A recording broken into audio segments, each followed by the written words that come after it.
Thank you guys so much for having me, and thanks for doing that little advertisement so I don't have to. So I appreciate that, Ariana. So hello. Oh, it's up there. Okay. My name is Kelly. This is always my first slide because I'm tempted to like forget the basics when I stand up here and see all of your eyeballs staring at me. So I'm a designer, and I've noticed that in my work, there's historically been this duality in what I'm doing. I've worked a lot with data, making relationships and processes and quantities of data visible through these data visualizations. But I also frequently return to fiddling with painfully manual, painfully handmade paper things. And I actually end up doing like a lot of material sort of experimentation in my studio. Because as a legitimately, totally grown-ass adult, I've finally admitted to myself that I'm completely and sincerely enchanted by the power of lo-fi magic. And lo-fi magic is this thing that often exists firmly in the realm of novelty. That is, you see something once, like my cat, you realize it's a trick, and you're like, oh, that's not a real wolf. I'm not going to be fooled again. So novelty, basically. But there's this other side to things behaving in ways that we find surprising. When you think about magic, you think about an experience that's beyond explanation. But to me, I think the best magic experiences are the ones that aren't fictions or contrivances, but are instead our experiences where we're actually interacting with a blind spot in our understanding of how the world works. And this is a good example of this. Is it looping? Yeah, sweet.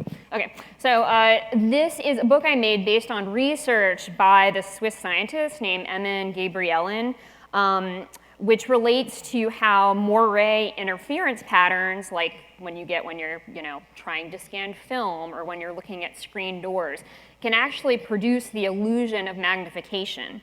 This is when you overlay two corresponding grids on top of each other and rotate it, it appears that there's magnification. So he's actually using this technology in all kinds of like tiny gauges to like make numbers bigger.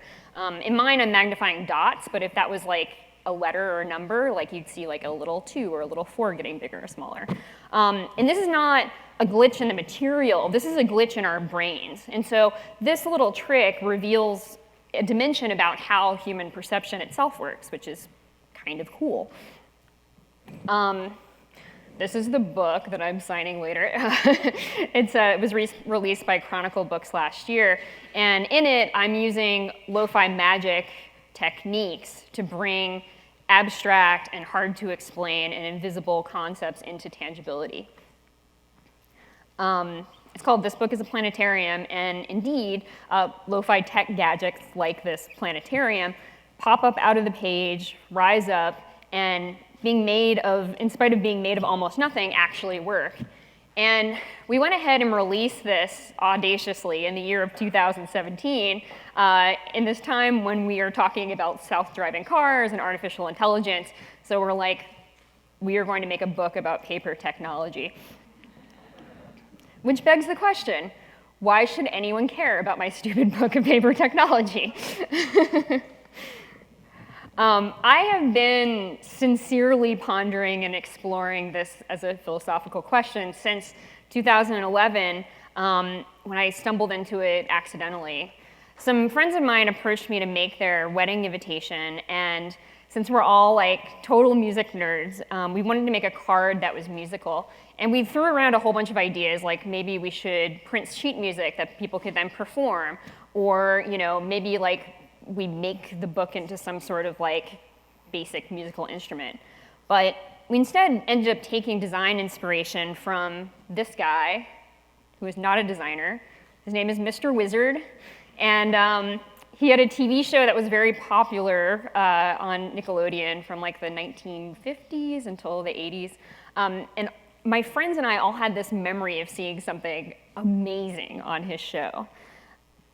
What happened on his show was he rolled up a cone of paper, he taped it shut, and he taped the needle to the end, And that was enough to make a record player. So we all had this memory of seeing this, and then we're like, oh my God, your wedding invitation has to be a record player. So this is how like sane grown-ups like come to like a very unreasonable conclusion about what to do with the project. But I was really excited, and then the onus was on me to actually figure it out. So I started calling paper suppliers trying to find the paper with the best audio properties, which made me feel really crazy. But meanwhile, the bride and groom wrote this adorable song inviting guests to their wedding. And we had it put onto a flexi disc, which is a record that's made out of acetate rather than vinyl. And so it's a really, really shitty record. These like used to come in the pages of like Rolling Stone or Maximum Rock and Roll when record labels wanted to promote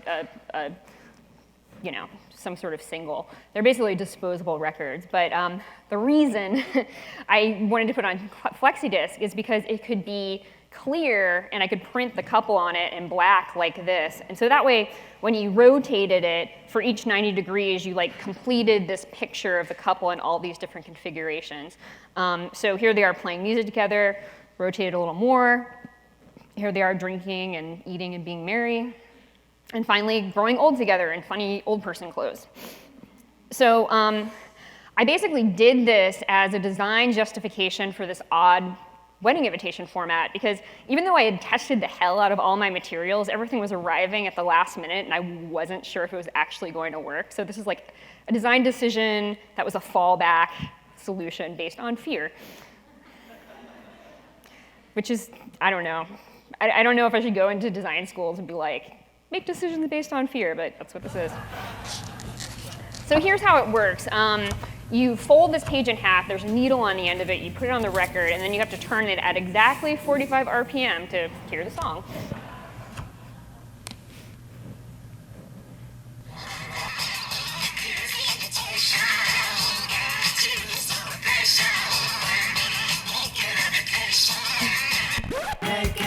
And that's what the real song sounds like for comparison.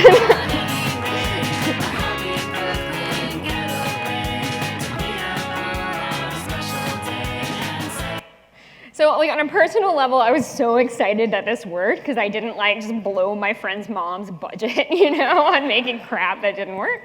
But it was the funniest thing. I uploaded it to the internet, and other people were excited too. Like it went viral actually, which totally blew my mind. And so I was sitting there and I was like, okay, proud of myself, but like this thing barely works. It's transparent and it's simplistic and it's glitchy and it's fussy.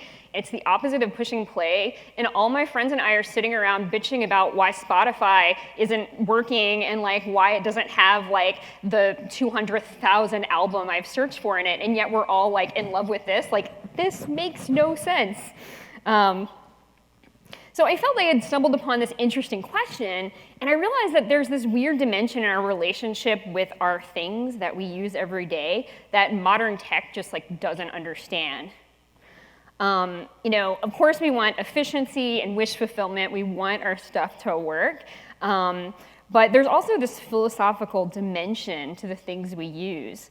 They all like ease the burden of humanity and do work for us. But they also give us more time to be human. And what makes all of that bonus time that we gain from technology meaningful is a time to ponder things that are more mysterious and poetic. And less advanced tech gives us that by default. It gives us a connection to something greater than ourselves. And it relates to this. As human beings, we intellectually think about the world much more through our bodies than we realize. Because the nervous system isn't just like limited to the brain alone. It extends all the way to the skin. So all information, not just like touchy-feely stuff, even technical stuff, like flows in through our senses. Which is something that I intuitively know when I design infographics. Data visualizations are essentially an attempt to bridge the gap between numbers and human experience, making information, bioavailable to human brains. Brett Victor has this really interesting essay where he writes about how the scatter plot graph is this really unacknowledged technological invention. Because if you look at this mass of numbers, feeding it into your brain is kind of like feeding a punch card into a computer that needs a floppy disk, right? You look at this and it makes no sense. And you look at the scatter plot graph over here and you can understand that, basic relationships between the numbers in a way that you couldn't before. And that's because we've evolved over hundreds of thousands of years to navigate the world spatially. We have skills from walking across the room every day that we apply to looking at maps, and that can also be made into a scatterplot graph. So, scatterplot graph basically says, take all these numbers, throw them onto the map, and people will be able to use their tactile understanding of the world to understand the relative distance of one point to another, and whatnot. So, Brett Victor, he's awesome. Objects like Mobius strips demonstrate the same principle of feeling out the world to understand it too. The math on things like this is really, really hard to understand. But to understand a Mobius strip, all you really need to do is take a strip of paper, twist it once, and tape that loop together. And what you've done is you've taken a two-sided surface thing and turned it into a one-sided surface. Like if you start drawing a line down the middle, that line's going to end in the same place that it began. So a Mobius strip is a really good example of something that makes sense in paper, but not on paper. The topology of it and being able to describe that in words and mathematics and more formalized concrete terms requires a degree in mathematics to totally comprehend. So back to what modern tech seems to miss is the extent to which human beings have a very, very deep, very rich intellectual and philosophical life through our tangible exchanges with physical things. This is something that there really isn't a field of study dedicated to, but anyone who lives in the world knows it's real. Old tech was more mechanical, more fussy, more glitchy, and oftentimes just really crappy. But by having noise, by showing the seams, we're accidentally interacting with abstractions like gravity and sound and time and weight, all of these physical things. And in this way, lower phi things provided this very meaningful connection point to the hidden infrastructures and forces and systems all in the world around us that guide everything, including our own bodies. Which is why people were into this. I realized finally that it brings that information that we were all taught in science class as kids about how sound as vibration works as close to bioavailable human experience as possible. When people were turning it, they could connect what they held in their brains intellectually to the action of actually feeling the vibrations as they turn this record around and around. And it was a very meaningful learning experience. So as a designer, I decided that I'm going to do this. I'm going to provide as little as I can, only what's necessary and sufficient. I'm not going to hide anything about how the things I build work. I'm going to allow what happens between the user and the object to be where the magic lives. So for the past couple years, I've been teaching myself paper engineering and basic engineering concepts. And I've been making these educational objects. This first one I made is called This Book is a Camera. And it's what it says it is. It's you open it, and it's a fully functional camera. So basically, you have to load up the paper in the dark. I think the light's already back on, but hold on, let me do this again. Yeah, so you go into a closet or a bathroom, you load photo paper in the back of it, and then you can go out into the world, and when you lift that little dark slide, it allows light to come through a pinhole, go back, hit the paper behind it, then you can go back into your bathroom or closet or wherever, And you can develop it in instant coffee and baking soda. So it's kind of like desert island, all I have is a paper clip and a shoestring photography. But you know, Mr. Wizard's my hero and so is MacGyver. Those are my design heroes, I don't know. And the Eameses, okay. But yeah, so you know, it works as a camera, and it's also like the best way to demonstrate how a light beam works, because you know, light is all around us, we take it for granted, we never see it in isolation, so this is a way to think about certain ways that it behaves. You know, if you, the book instructs the user to tear a little tab in the corner of the photo paper before you put it in, so you can see exactly where that image falls on the paper.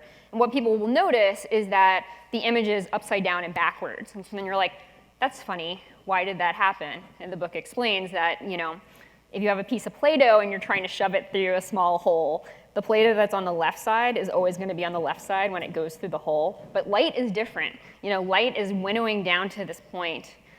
Light only knows how to go straight, so it can't like go in and then out again like Play-Doh. Light has to go like this, and so the light beams cross over each other. They're upside down and backwards. We never experience that, but that's happening everywhere all around us. Anyway, but the thing is also like a pretty good camera. So this is a picture that I took from the top of the Whitney Museum, and one that I took on the Brooklyn Bridge. And this one's pretty cool because it demonstrates another aspect of pinhole photography that's really cool. Pinhole photography is lensless, and so the concept of focus is out the window. You can't focus, it does it for you. But what you lose in not having that control over choosing what to focus on is that it focuses everything the same amount. So if you notice in this photo, like you can see every rivet going down this bridge. You know, you don't have that depth of field where some of them are insanely blurry or whatever. So yeah, it's pretty cool. Yeah, so hopefully you'll see more people looking super cool in public places while everyone else is using their smartphone.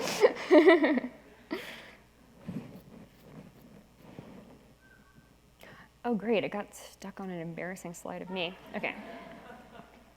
Okay, so back to this new book. This book is a planetarium. This, by the way, if anyone is writing a novel and needs like a super literal title for the book that's gonna ruin it for everyone as soon as they see the cover, like come talk to me. This is my secondary career.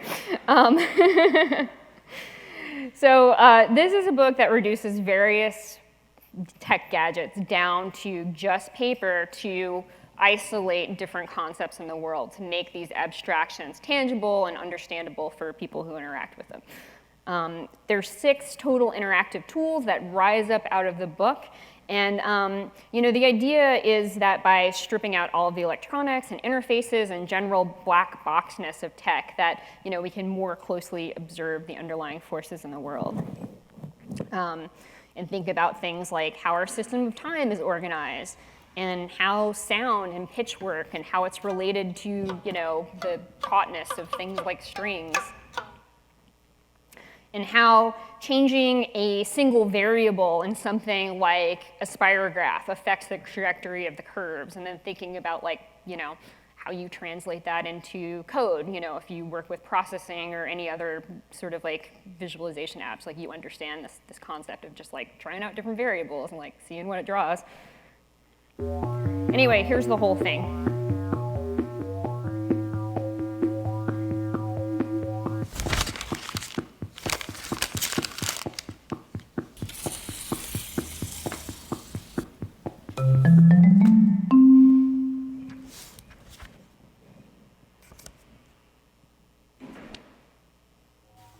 Standing there alone, the ship is waiting, all systems are go.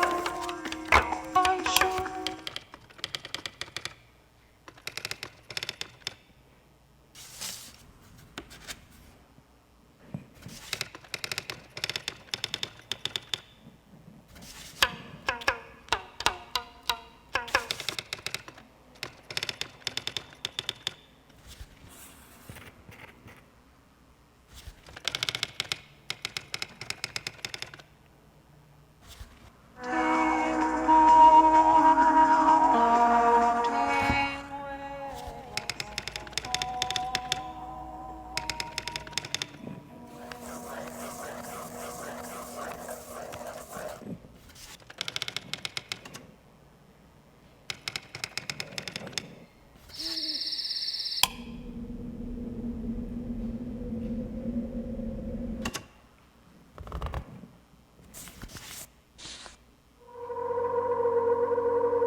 Thanks.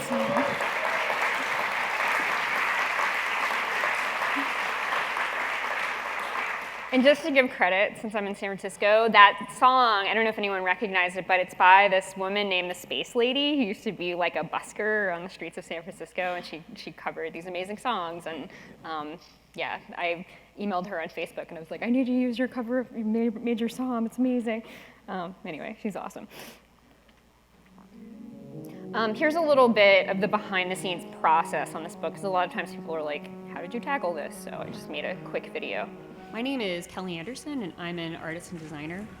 I really like it when things don't behave as expected, because that's when learning is most memorable to me. I was drawn to working with paper because it seems like it's too humble a material to actually do anything. But in fact, it can be bent to tap into these forces in the world that are otherwise really hard to see. There's no piece of technology that makes the directional tendency of sound waves more evident than just rolling up a paper cone and speaking into it.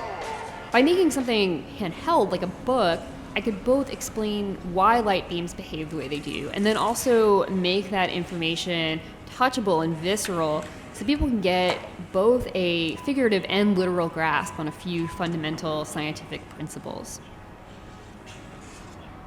Making a pop-up book is a multi-step process, and it starts by making really rough prototypes by hand, which are then sent over to the printer in Asia, and then they make their own prototypes using their more sophisticated mass production equipment. So the process has been a lot of doing and a lot of experimenting, but also a lot of stepping back and considering the whole picture. It's harder than most pop-up books because not only do the pop-ups have to function, they also have to work as objects that claim to do certain things, almost like product design considerations on top of the normal pop-up functioning. See what I mean? It grips. That feels good. It grips really well. Oh, yeah. It spins easily. But if I lift up, Yeah, it it immediately immediately falls. If I want to know how a pop-up is actually going to work, I have to build it. I have to build it 20 times with 20 different little variations because things can be a millimeter off and they function completely differently. And this is the first planetarium, and you notice it's not really very round yet, and the stars are kind of chubby. And so we are trying to make this better. And also it doesn't close. This is the first attempt. I started, quite honestly, by looking at other pop-up books. I tore apart pop-up books. I looked at how things worked. I daydreamed about what these different pieces could be combined together to become. I basically built every pop-up shape from every, how to make pop-up book type instructional books. I draw everything in Illustrator as vector shapes and then output it to a cutting machine. And then I'm gluing and sort of shaping these things together. Check it out. For the graphic design for the book, I'm taking these prototypes that we've built and photographing them, and I can design on top of it. I had a good time making all of these paper prototype contraptions by hand, but it was really fun seeing the final full color version come back from the printer. I hope it's not just me. I hope other people have a fun time playing with this too. Okay, I think I have a minute left, but it was funny because the book was a total pain in the ass to figure out, and I kept some of my sketches just to remind myself of this. This was testing the spirograph, and for some reason it worked really well with a mechanical pencil and nothing else, and I'm this doesn't make sense. It's unacceptable and it doesn't make sense, and there's no way to solve it. So yeah, it's crazy things like that. I'm gonna skip ahead so we can do Q&A, but yeah, that, it seems like the struggle with that book was really worth it, because now there are people on the internet who are sending me pictures like this that say their kids don't want to go to sleep at night until they see the planetarium projected on their ceiling. So it's just kind of been a really amazing experience. So I'm going to leave you here with my favorite lo-fi magic things, and also where you can find me online. And my brain sort of ranks everything in the world according to New York Magazine's approval matrix. But the range was different because there really isn't anything lowbrow that's lo-fi magic. I mean, maybe you could go back to like the types, like the first porn, honestly, were like pop-up books, you know? So I guess I could have included those, but I didn't. Yeah, so we go from highbrow to midbrow. But yeah, so I've included things on here like the Foldoscope, which you guys should totally check out if you haven't seen yet. This is an invention by Manu Prakash. He's at Stanford. It's a 5-cent paper microscope that makes microscopes available more widely around the world. So, you know, they can make 1 million of these and send them out rather than just having like a couple really expensive microscopes like up in ivory towers. So it's the whole concept of like, you know, citizen science. Like if you make something widely available, does your data set like get better just by increasing, even if the technology is like less, you know, perfect. So, all right, I have to stop talking, but I think we have Q&A now, so if anyone has a question, ask me. Thank you. Are we done? Oh, okay. So actually, really quick, I'm just going to let you know that we actually don't have time for Q&A. Sorry. It's okay. But Kelly will be around, and cool. And obviously, we have an hour or 45 minutes or so for lunch. So if there is space, we will try to do a little Q&A for each speaker. But I think just in general, this is about community and conversation. So actually going up and talking to Kelly later in the day would probably be amazing. I swear I'm not scary. Come talk to me. No, so thank you so much, Kelly. And All right, bye. I think